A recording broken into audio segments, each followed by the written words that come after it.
They weren't like me. They sat in the cafeteria with its echoing walls and endless clashing of trays and knives and glasses, and they talked. They laughed and cried, accused and fought, and fell off their chairs with shrieks and guffaws. It seemed to me that all other people did was talk, but not to me, because I never talked back. Oh look, it's that weirdo with the jar. 2 girls passed me by, and I thought I knew one of them from my combined science group, but it was her friend who'd spoken.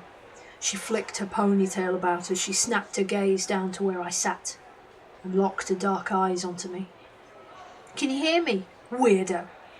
Or are you deaf as well as dumb? I clutched my jar tighter and kept my head down.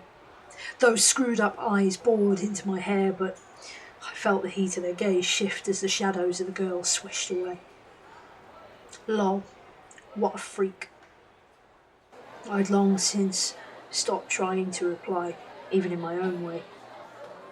What was the use of trying to form words which I never possessed the right mechanics to say? To make these weird guttural noises that sometimes came out by accident but never really meant anything. I don't speak. I just make noises. No matter how many words are thundering around in my head, none of them have ever made it out. And that's not just when the bullies close in. Even the people who've tried to be my friends have given up. I guess they were supportive at first. They understood that I couldn't speak, so they asked me to write. Write it down, they said. We'll wait, they said. But you soon fall behind when you can only speak as fast as you can write.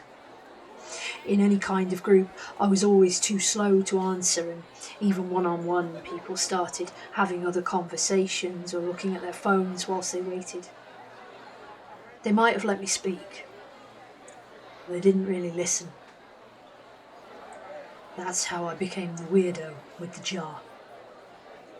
When the 2 girls had walked well out of sight, I took the jar off my lap and sat it down on the table. Its insides rustled, the different types of paper with their ragged, ripped edges rubbing against one another behind the glass. I unscrewed the lid slowly and set it down, the rest of the world a blur in the corners of my vision. But the blurs didn't come too close, so it looked like I was safe to proceed. I fumbled in my bag for one of my school books and tore a slip of writing paper from its innards. I licked my lips, lungs expanding, and I spoke into the page with the stroke of my pen. I'm not deaf. I heard you, and I wish you couldn't speak either. I rolled up the torn off strip like a little scroll and placed it with many others in my jar. When I sealed the lid, the sharpness in my gut began to fade. I had her now, like so many voices that had come to me with their barbs and jeers. Every answer to every insult I'd ever had, every moment of malice and pain, every ill wish, every wicked thought that kind of anger and embarrassment brings to me. I put them in the jar, and then the pain goes away. It was Edith's idea to make the jar. She lived on my street, literally lived on it. She had a pile of coats and a dirty brown duvet, a duffel bag with everything that she owned in the world wrapped up in its bursting seams. I guess she wasn't the kind of person that I would have talked to if I could talk, but she talked to me, and I couldn't stop her. I couldn't tell her how to get lost or move along, or that she stank of fish guts like any of the other kids at my school would have. And once I let her talk to me for a little while, I didn't want to send her away anymore. She was the only one who could see the pain that I was in, trapped in my own silence. Keep your pain in a jar, sweet one. She always called me sweet one, for my lack of a name in our one-sided conversations. People have been doing it for centuries. Messages in glass bottles, witch bottles, spells, cries for help. It's all the same thing. There were so many questions I wanted to ask Edith about the stories she told me, like the legends of the witch bottles and the poor people who use them to try and ward off evil. My jar kept me sane, at least, and I guess that was a similar thing. But as I looked at it, sitting there on the cafeteria table, I noticed that the jar was getting full. It had been a whole term at school since Edith had handed the dirty old jar to me and told me to fill it up with my pain. I wanted to ask her what I was supposed to do with it when it was chock full of my hurt, my pain, my feelings. But I never had the chance. Lost in memories, I'd forgotten to keep watch for trouble. A sudden arm swooped in from behind me, and I watched with a silent, open mouth as my jar was lifted clean into the air. I leapt from my seat and spun, trying to reach for it, but the hands were too fast.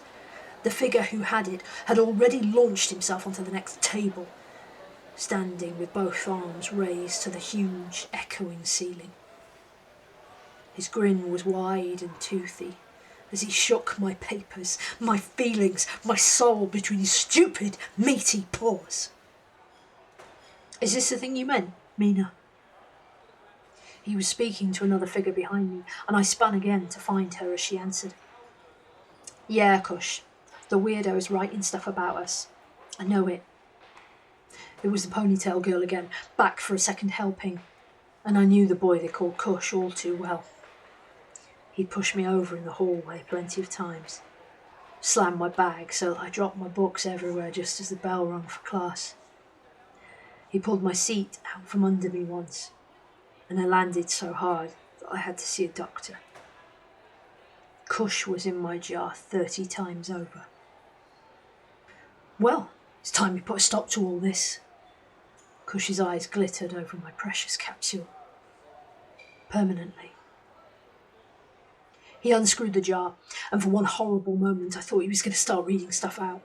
I banged my fists hard on the table, tried to reach for his legs, but Mina snatched me back and gripped my arm so tight that her nails dug in. Kush looked down, a brow quirked. "Go ahead, weirdo. Scream. Cry out. If you ask me to stop, I will."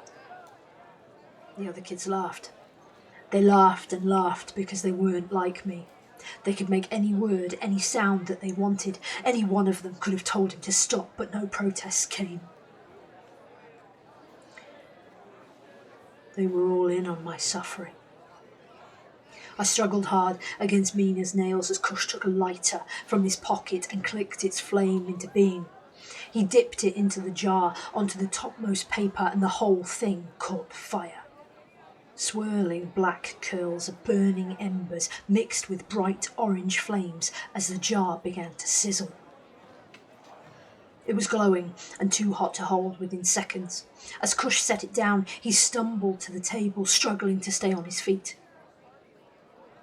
He rubbed at his neck, and then his legs, and then his hands came back to find his throat. Eyes wide and bulging, he let out a colossal wheeze, spluttering into the rising plume of smoke. Kush's face was as red as the trays in the cafeteria, and he clasped his voice box as he took in bigger and bigger gasps. He lunged forward and crashed off the table at my feet. Mina let me go. She was the next to fall, her face bright and clammy. She clawed at herself like a girl gone mad, shaking her head. But she couldn't cough or cry. When she opened her mouth, she made no sound at all. I looked at the burning jar, and then beyond it, to the kids who were dropping left, right and centre in the huge space around me. They'd lost their voices too, just as I wished they would. Everyone here had teased me at some point, and now everyone in my pain jar had what was coming to them. They were burning for it. There came a tapping sound, echoing over the eerie silence of bodies falling and writhing. For one crazy moment, I thought it was inside the glass of the pain jar, but when I glanced out through the smoke, I saw a hand pressed to the cafeteria window pane. Edith's bony face peered in. But she wasn't dressed in rags or carrying a duffel bag anymore. Her hair was wild, blazing with life, as jet black as the soot forming at the foot of the fire in my jar. She gave me a grin, and I saw the flame burning in her eyes. And I understood then what I was supposed to do with that jar. I let it burn, because nobody in that room had used their voice to stop the fire. Nobody there had understood the pain that they'd caused me all this time, until now. They weren't like me, and now they never would be.